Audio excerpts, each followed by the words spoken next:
नमस्कार,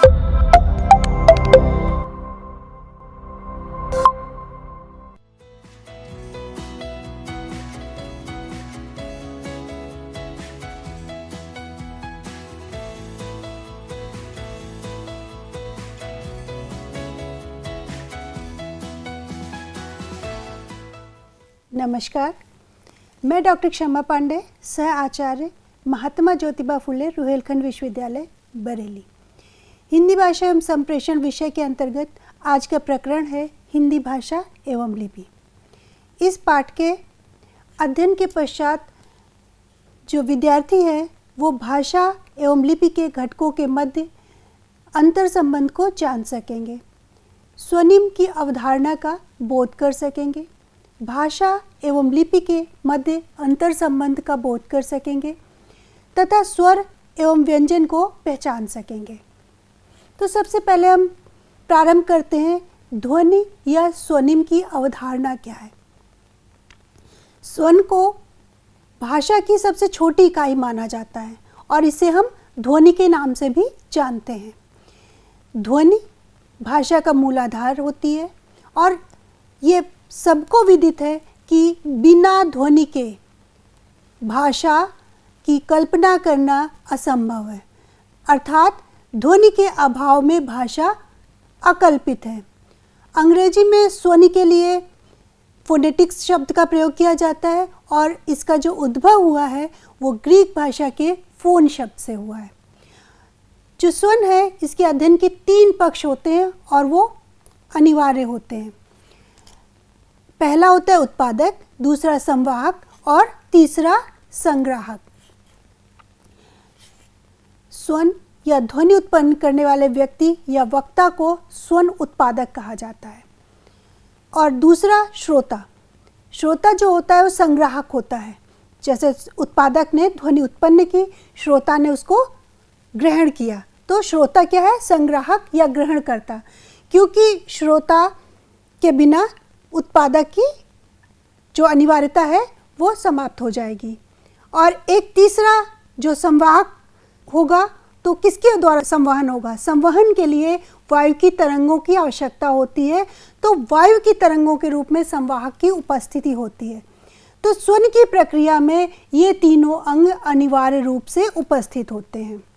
जब मुख के विभिन्न ध्वनि अंगों से 2 या 2 से अधिक अवयव कौन से? जो उत्पादक थे या श्रोता था या माध्यम था, तो इनके समन्वय से जब ध्वनि उत्पन्न होती है तभी स्वन या ध्वनि का अस्तित्व संभव होता है। ध्वनि उत्पादक अवयवों की उपस्थिति एवं भूमिका के बाद भी यदि संवाहक या संवहन माध्यम, यहाँ पर 2 महत्वपूर्ण चीज़ें हैं, संवाहक या संवहन माध्यम, अगर इनमें से कोई भी अनुपस्थित है तो स्वन का आभास नहीं हो सकता। अब इसे उदाहरण से समझेंगे। जैसे कोई व्यक्ति है, वो वायु अवरोधी कक्ष में ध्वनि कर रहा है, तो जब वायु अवरोधी कक्ष है तो इसका अभिप्राय ये है कि जो ध्वनि तरंगे हैं वो कक्ष के बाहर नहीं जा पाएंगी और इससे क्या होगा कि वायु तरंगे कक्ष के भीतर ही अवरुद्ध हो जाएंगी और ध्वनि को बाहर बैठा व्यक्ति नहीं सुन पाएगा और इस प्रकार से जो स्वनि की प्रक्रिया है वो क्या होगी? बाधित हो जाएगी। अब संग्राहक या श्रोता के अभाव में भी ध्वनि उत्पादन का अस्तित्व शून्य हो जाएगा। मान लीजिए कि हम बंद कमरे में बोल रहे हैं और वहाँ पर कोई सुनने वाला नहीं है, तो वो जो ध्वनि है वो क्या है? सिर्फ जो बोल रहा है वही सुन रहा है। तो ऐसी स्थिति में जो स्वन प्रक्रिया है उसमें वक्ता अर्थात उत्पादक, माध्यम एवं संग्राहक, इन तीनों की उपस्थिति आवश्यक और अनिवार्य होती है। कोई भी भाषा हो उसमें लगभग 50 से अधिक ध्वनियाँ होती हैं और इन्हीं ध्वनियों के निर्धारण पर स्वनिम का निर्माण होता है। स्वनिम के माध्यम से ही ध्वनियों में अंतर प्रदर्शित होता है। इसे भी हम एक उदाहरण से समझेंगे। जैसे हम 3 ध्वनियाँ लेते हैं, ज, न, प। ये ज, न, प ये स्वनिम है और भिन्न भिन्न है और भिन्न है स्वनिम, इसीलिए इनमें भिन्नता भी है। दो शब्द लेते हैं, ज्ञान और दूसरा मान। यहाँ पर ज्ञान में ज्ञा है और न भी है, मान में माँ है और न है। यहाँ पर इनका अंतर, ज्ञान का अर्थ भिन्न होगा, मान का अर्थ भिन्न होगा, और इन दोनों का अंतर स्वनिम की भिन्नता के कारण ही होता है। यहाँ ज्ञा और माँ दो भिन्न सार्थक ध्वनियाँ हैं, और इन्हीं सार्थक ध्वनियों के कारण ज्ञान और मान, इन दोनों के अर्थ में भी भिन्नता है। सामान्यतः ध्वनियों के लिए प्रयोग में लाए जाने वाले चिन्ह लिपि कहे जाते हैं, क्योंकि ध्वनि है, ध्वनि को हम अगर संरक्षित करना चाहें तो किसी संकेत चिन्ह का प्रयोग करते हैं। जो संकेत चिन्ह होते हैं वो क्या होते हैं? लिपि होते हैं। लिपि लिखित रूप में भाषा का प्रतिनिधित्व करती है और मानव विचारों के संचार का माध्यम मानी जाती है। अन्य शब्दों में किसी भाषा को लिखने की विधि को लिपि कहते हैं, एवं प्रत्येक भाषा की एक विशिष्ट लिपि होती है। यहाँ पर हम कुछ विशिष्ट भाषाएं और उनकी लिपियों को वर्णित कर रहे हैं। हिंदी की लिपि क्या है? देवनागरी। इसी प्रकार अंग्रेजी की जो लिपि है वो रोमन लिपि है। उर्दू और अरबी की लिपि है फारसी। पंजाबी की लिपि गुरमुखी और गुजराती लिपि में लिखी होती है। तो इस प्रकार स्पष्ट है कि जब हम अपने मन के भावों को दूसरे तक पहुंचाने के लिए कुछ ध्वनियों का प्रयोग करते हैं, तो प्रयोग की जाने वाली इन ध्वनियों के कुछ निश्चित चिन्ह होते हैं, जिनके माध्यम से हम अपने मन की बात दूसरों तक बोलकर या फिर लिखकर पहुंचाते हैं। ध्वनि के इन लिखित चिन्हों को क्या कहते हैं? लिपि। तो इस प्रकार स्पष्ट हो गया कि स्वनिम या ध्वनि क्या है? लिपि का एक आरंभिक रूप है। तो भाषा और लिपि, इन दोनों के जो घटक होते हैं उसके मध्य एक अंतर संबंध होता है। तो अब हम ये जानने की कोशिश करेंगे कि भाषा और लिपि के घटकों के मध्य क्या संबंध होता है।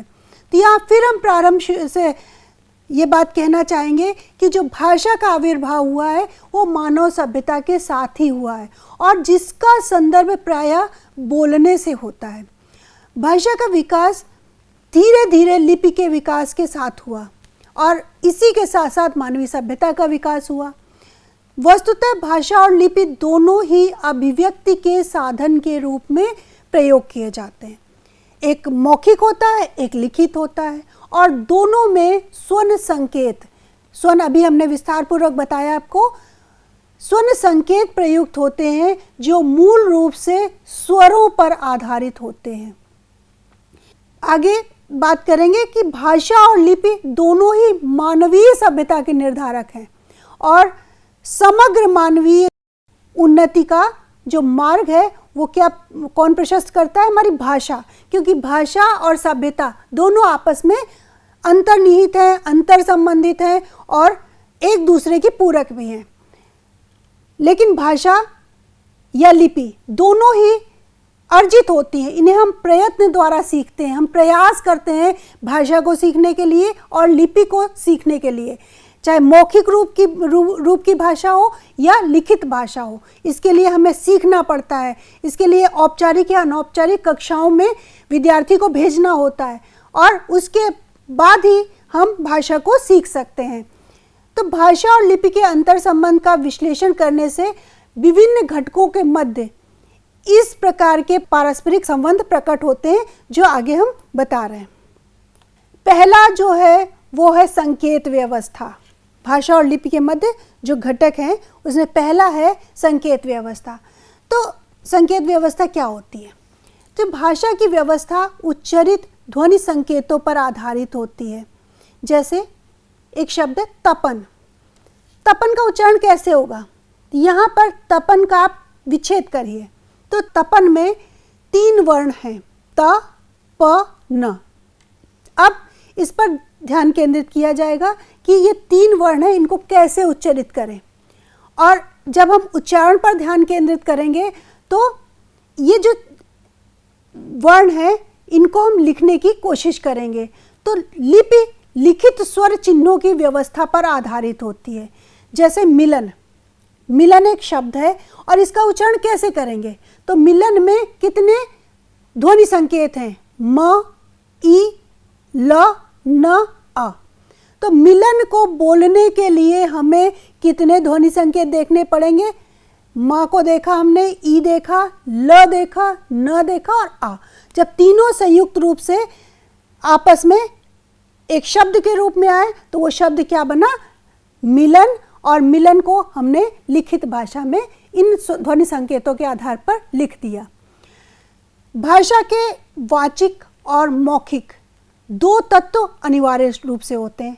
ये हम बात कर रहे हैं शक्ति की। शक्ति में एक वक्ता होता है, दूसरा श्रोता होता है। इसके पहले भी हमने स्वनिम की जब अवधारणा बताई थी तब भी बताया था कि एक श्रोता होगा, एक माध्यम होगा, एक वक्ता होगा। यदि भाषा संप्रेषण है तो भौगोलिक दूरी है तो यंत्र का माध्यम भी होना आवश्यक है। जैसे हम कोई बात यहाँ कह रहे हैं और किसी दूसरे प्रदेश में हमें भाषा को पहुँचानी है तो माध्यम भी चाहिए। तो ये माध्यम क्या है? ये ध्वनि संकेत हो सकते हैं और यही संकेत लिपिबद्ध रूप में भी हो सकते हैं। तो ध्वनि संकेत का संप्रेषण सीमित हो सकता है, जबकि लिपि जो होती है, लिखित भाषा, वो देश और काल की सीमा को पार करने की अपार शक्ति रखती है। यहाँ पर हमारा कहने का अभिप्राय है कि जब हम बोलते हैं तो एक सीमित दूरी तक हम अपनी बात कह पाते हैं, लेकिन जब भाषा लिखी गई होती है तो वो हम कहीं पर भी उसको संप्रेषित कर सकते हैं। जैसे इसको एक उदाहरण से ऐसे समझें कि कोई महत्वपूर्ण घटना घटी, उसको हमने अभी बोला, ठीक है, हमने सुन लिया, लेकिन अगर वो घटना लिपिबद्ध कर दी जाए तो उसे हम दीर्घ समय के लिए संरक्षित कर लेते हैं और ऐसी संरक्षित लिपिबद्ध घटना को हम युगों तक पढ़ सकते हैं, उसको समझ सकते हैं कि किस संदर्भ में, किस परिप्रेक्ष्य में ये घटना घटित हुई थी। लिपिबद्ध तथ्यों को एक स्थान से किसी दूसरे स्थान तक बहुत ही सुलभता से पहुंचाया जा सकता है और यही लिपिबद्ध भाषा की शक्ति होती है। अब बात करेंगे इंद्रिय संबंध। वाचिक भाषा के ग्रहण करने हेतु श्रवण शक्ति आवश्यक होती है। वक्ता है, उसके लिए जो हम मुंह से बोलते हैं, लेकिन श्रवण शक्ति के लिए हमारा जो आधार है वो कर्णेंद्रियां होती हैं। कर्णेंद्रियां मतलब कान से हम सुनते हैं, जबकि लिपिबद्ध भाषा को समझने के लिए चक्षु इंद्रियां मुख्य आधार होती, मीन्स आंखों की आवश्यकता होती है, तभी हम लिपिबद्ध भाषा को क्या करते हैं, पढ़ सकते हैं। इसके बाद अन्य घटक आता है समष्टि रूप। तो भाषा के अंतर्गत विभिन्न ध्वनियों की व्यवस्था समाहित होती है, इसलिए इसे ध्वनियों का समष्टि रूप कहा जाता है। जबकि लिपि में अनेक लिपि चिन्हों का संयोजन होता है, इसलिए लिपि को लेखिम चिन्हों का समष्टि रूप माना जाता है। योग तत्व। वाचिक भावाभिव्यक्ति हेतु वाक् यंत्रों का सम्मिलित योगदान रहता है। जैसे क वर्ग की व्यंजन ध्वनियाँ आपकी जिह्वा के पार्श्व भाग से उच्चरित होती हैं। इसमें श्वास नली के कंठ भाग का विशिष्ट योगदान रहता है, इसलिए इस वर्ग की ध्वनियों को कंठ ध्वनियाँ कहा जाता है। त वर्ग की ध्वनियाँ दांत और जीभ के सहयोग से उच्चरित होती हैं। इसके साथ ही श्वास नली की भी अपनी विशिष्ट भूमिका होती है। त वर्ग में त, थ, द, ध जो ये ध्वनियाँ हैं, ये व्यंजन ध्वनियाँ हैं और इनका उच्चारण करके देखिए तो आपको दांत और जीभ दोनों का सहयोग प्राप्त होगा कि जब आप उच्चरित करते हैं तो यहाँ पर दांत और जीभ दोनों ही अपना महत्वपूर्ण योगदान दे रही हैं। इस प्रकार जो लिखित भाषा होती है इसमें कई चीज़ों का योगदान रहता है और लिपि संयोजन में लेखनी, रंग, कागज, छेनी मतलब जब हम पत्थर में लिखते हैं तब, और चित्र, और अगर हम अधिनूतन उपकरणों की बात करें तो कंप्यूटर, हार्डवेयर और सॉफ्टवेयर, इन सब का योगदान रहता है। अब इसी अंतर संबंध को आगे बढ़ाते हुए हम ये अध्ययन करेंगे कि लिपि और भाषा का दोनों में क्या संबंध है। लिपि और भाषा देश काल के संदर्भ में आपस में सहसंबंधित होती है, किंतु भावों की अभिव्यक्ति के संदर्भ में भाषा एवं लिपि का विशेष संबंध अनिवार्य नहीं होता है। हिंदी भाषा की लिपि देवनागरी है, किंतु आवश्यकता के आधार पर इसे हम रोमन में भी लिख देते हैं। जैसे हमें एक वाक्य लिखना है लिपि एवं भाषा के संदर्भ, अब इस वाक्य को रोमन में कैसे लिखेंगे? यहाँ पर आप देख सकते हैं कि लिपि हम रोमन में हमने लिखा, यहाँ पर देवनागरी लिपि का इस प्रयोग नहीं किया, एवं भाषा के संबंध, यहाँ पर हमने इस वाक्य को रोमन में लिखा। इसी प्रकार अंग्रेजी भाषा को भी हम किसी अन्य लिपि में लिख सकते हैं। अंग्रेजी भाषा की लिपि रोमन है, जैसे आई एम रनिंग, तो इसको हमें हिंदी में लिखना है तो हमने हिंदी के वर्णों का प्रयोग किया। आई एम रनिंग को रोमन में ना लिख के आई एम रनिंग ये हिंदी में या देवनागरी लिपि में लिख दिया। तो ये अनिवार्य नहीं है कि हम उसी लिपि का प्रयोग करें, ये हमें सुलभता और सहजता के आधार पर हम किसी अन्य लिपि का भी आवश्यकता के आधार पर प्रयोग कर लेते हैं। अब भाषा और लिपि का जो विकास हुआ ये कैसे हुआ? तो जो भाषा है उसका प्रारंभ संकेत अक्षरों से हुआ और धीरे धीरे स्वनात्मक स्थिति में पहुंच गया। सांकेतिक भाषा का स्वरूप आज भी देखने को मिलता है। आप यात्रा करते हैं, वहाँ पर आपको विभिन्न प्रकार के सड़क सुरक्षा चिन्ह देखने को मिलते हैं, जैसे इस चित्र में दर्शाया गया एक चिन्ह। तो इस सड़क चिन्ह का अभिप्राय यह है कि यहाँ एक तरफा ट्रैफिक है, मतलब आपको उस चिन्ह को देखकर ही भाषा संप्रेषित हो जाएगी कि यहाँ पर जो ट्रैफिक है टू साइडेड नहीं है, केवल एक तरफ ही जाना है, मतलब रास्ता सिर्फ एक लेन का है और इस लेन में गलत साइड से वाहन ले जाना अमान्य होगा। तो यहाँ पर कोई ध्वनि संकेत नहीं है, कोई स्वनिम नहीं है और ऐसी स्थिति में आपने केवल संकेत को देखकर वहाँ पर जो भाषा का अभिप्राय था उसका भावार्थ समझ लिया और आप सही रास्ते पे स्वयं से चलना प्रारंभ कर देते हैं। भाषा के लिए लिपि का होना अनिवार्य नहीं है, जबकि लिपि के लिए भाषा का होना आवश्यक है। आवश्यक ही नहीं, अनिवार्य है। संसार की बहुसंख्यक भाषाओं में कुछ लिखित हैं, कुछ अलिखित हैं और भाषा को लिपिबद्ध किए जाने की व्यवस्था को क्या कहते हैं? लेखन। जब कोई भाषा वैज्ञानिक किसी भाषा के विश्लेषण हेतु किसी विशेष लिपि का विशेष दृष्टिकोण से प्रयोग करता है तो उसे लिप्यंकन की संज्ञा दी जाती है और लिप्यंकन हेतु अंकन शब्द का भी हम प्रयोग करते हैं। लिप्यंकन के 3 भेद होते हैं। पहला है आपका स्वनिक लिप्यंकन या स्वनांक, दूसरा होता है स्वनिमिक लिप्यंकन या स्वनिमांक और तीसरा मर्श स्वनिमिक लिप्यंकन या मर्श स्वनिमांकन। तो हम प्रारंभ करेंगे कि स्वनिक लिप्यंकन या स्वनांक क्या होता है। तो स्वनिक लिप्यंकन में प्रत्येक श्रुत स्वन ध्वनि को लिपिबद्ध किया जाता है, मतलब कोई भी ध्वनि है उसको हम लिपिबद्ध करते हैं और इसके अंतर्गत यदि 2 स्वनों में सूक्ष्म भिन्नता हो तब भी उसे स्वतंत्र रूप से अलग अलग अंकित करते हैं।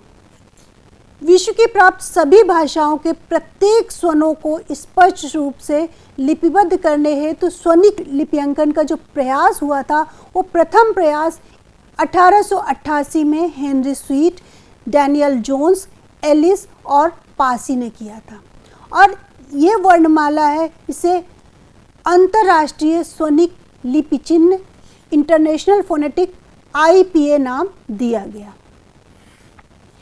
स्वनिक लिप्यंकन में प्रत्येक स्वनिम को अंकित किया जाता है। किसी भाषा में मनुष्य द्वारा उच्चारित ध्वनि विभेदों को जिन आवर्ती अर्थ विभेदक ध्वन्यात्मक इकाइयों में संगठित करते हुए सीमित रूप से व्यवस्थित किया जाता है उन्हें स्वनिम कहते हैं। स्वनिम को, स्वन को हमने विस्तार पूर्वक प्रारंभ में ही बता दिया था। तो ये आपको समझने में सहायता प्रदान करेगा कि स्वनिमिक लिप्यांकन क्या होता है। स्वनिम की सत्ता अमूर्त होती है जो मानव मस्तिष्क में विराजमान रहते हैं। ये स्वनिम केवल संकल्पनात्मक रूप में होते हैं जो भाषा अभिव्यक्ति हेतु मनुष्य द्वारा बार बार प्रयोग किए जाते हैं। इसी कारण एक ही स्वनिम का बहु स्वरूप में व्यवहार संभव हो पाता है। उदाहरण के लिए हमारे मस्तिष्क में क, म, ल और अ स्वनिम है। क व्यंजन है, म व्यंजन है, ल व्यंजन है और अ स्वर है। इसके आधार पर हम कई शब्दों का सृजन कर सकते हैं, जैसे कलम, कमल, कम, कल, लक, मल। अब यहाँ पर कितने शब्द बन गए? आप देख सकते हैं कई शब्द बने हैं और इन शब्दों में क का प्रयोग 4 बार हुआ और ये क जो है वो ध्वनि के साथ जो स्वनिम भिन्नता पैदा करता है वो भी स्पष्ट रूप से समझ में आएगा।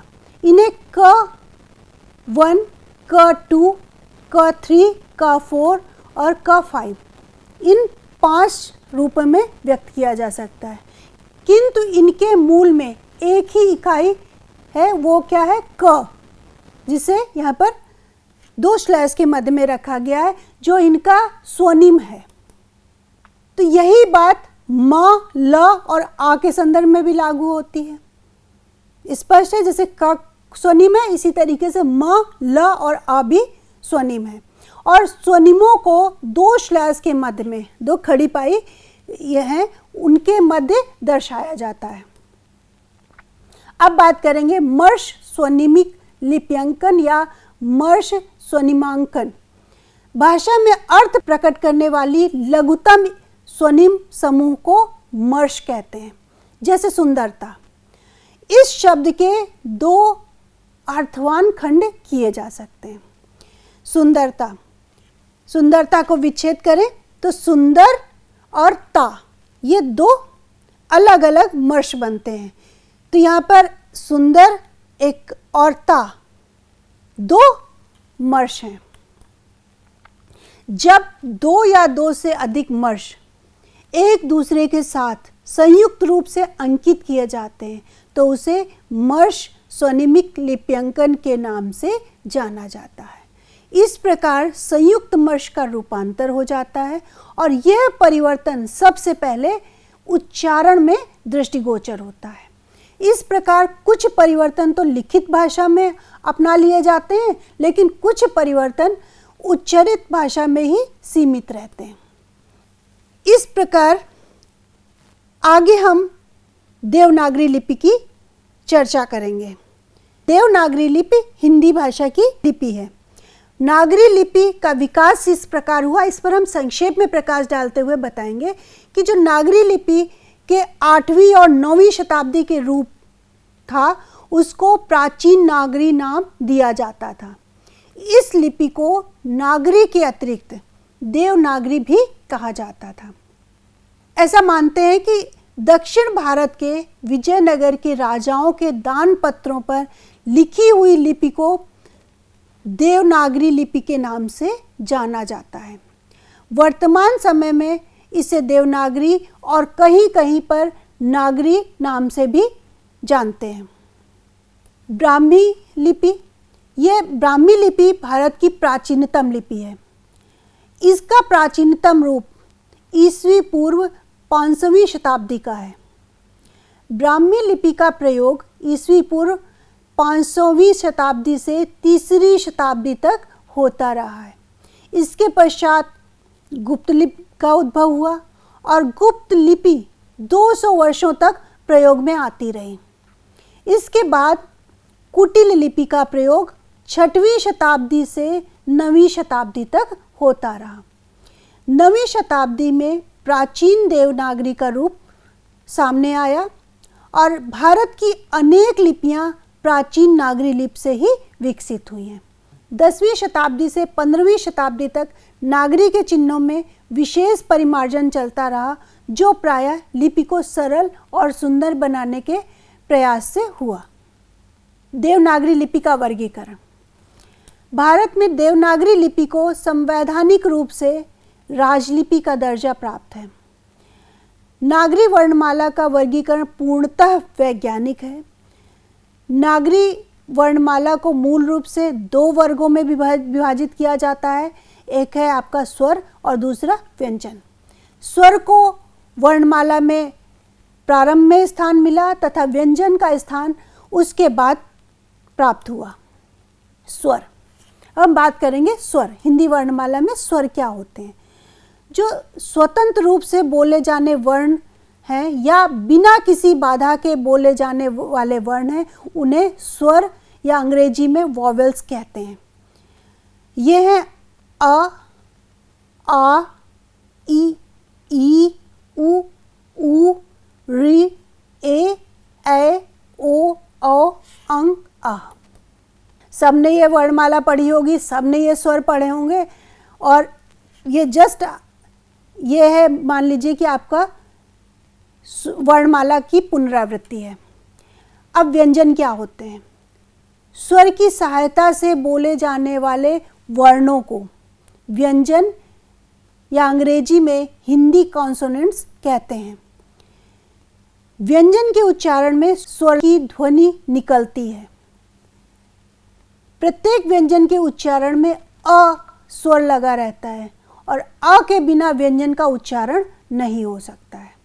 तो यहाँ पर स्पष्ट है कि व्यंजन के लिए जो उच्चारण होता है उसमें स्वर की सहायता ली जाती है। वर्णमाला में कुल 35 व्यंजन होते हैं। क वर्ग के व्यंजन, च वर्ग के व्यंजन, ट वर्ग के व्यंजन, त वर्ग के व्यंजन, प वर्ग के व्यंजन। जो क वर्ग के व्यंजन होते हैं, जब आप पूरे व्यंजनों को लिखते हैं तो उसमें क वर्ग के व्यंजन के अंतर्गत क, ख, ग, घ, अंग। फिर च वर्ग के व्यंजन, उसमें च, छ, ज, झ, इय। ट वर्ग के व्यंजन के अंतर्गत ट, ठ, ड, ढ, आड़ा। ये आगे जो कोष्ठक में 2 अलग व्यंजन लिखे हैं, इनको इस रूप में भी पाया जाता है। त वर्ग के व्यंजन के अंतर्गत त, थ, द, ध, न और प वर्ग के व्यंजन में प, फ, ब, भ, म। अंतस्थ व्यंजन इसके अंतर्गत य, र, ल, व ये वर्ण आते हैं और ऊष्म व्यंजन के अंतर्गत श जो तालव्य श है, श ये मूर्धन्य श है, स ये दंती स है। यहाँ पर उच्चारण विशेष महत्व रखता है। हाँ, ये 4 वर्ण ऊष्म व्यंजन के अंतर्गत आते हैं। फिर संयुक्त व्यंजन क्ष, त्र, ज्ञ, श्र। तो इस प्रकार से यह वर्णमाला जिसका अभी हमने अलग अलग ढंग से उच्चारण किया और अलग अलग संदर्भों में समझा, तो यह वर्णमाला देवनागरी लिपि में लिखी गई है और देवनागरी लिपि में संस्कृत, मराठी, कोंकणी, नेपाली, मैथिल भाषाएं लिखी जाती हैं। हिंदी वर्णमाला में ऋ, ल और ऋ का प्रयोग नहीं किया जाता है। ये आपकी जो पूर्व भाषा थी, प्राचीन भाषा, उसमें इन वर्णों का प्रयोग मिलता है। हिंदी के वर्ण को अक्षर भी कहा जाता है और उसका स्वतंत्र उच्चारण भी किया जाता है। स्वर को अपनी प्रकृति से ही स्वरूप प्राप्त होता है, परंतु हिंदी के व्यंजनों में अ वर्ण सन्निहित रहता है, जैसा कि अभी हमने बताया। किंतु कई परिस्थितियों में स्वर रहित व्यंजन का प्रयोग भी करना पड़ता है और स्वर रहित व्यंजन को लिखने के लिए उसके नीचे हलंत का चिन्ह लगा दिया जाता है।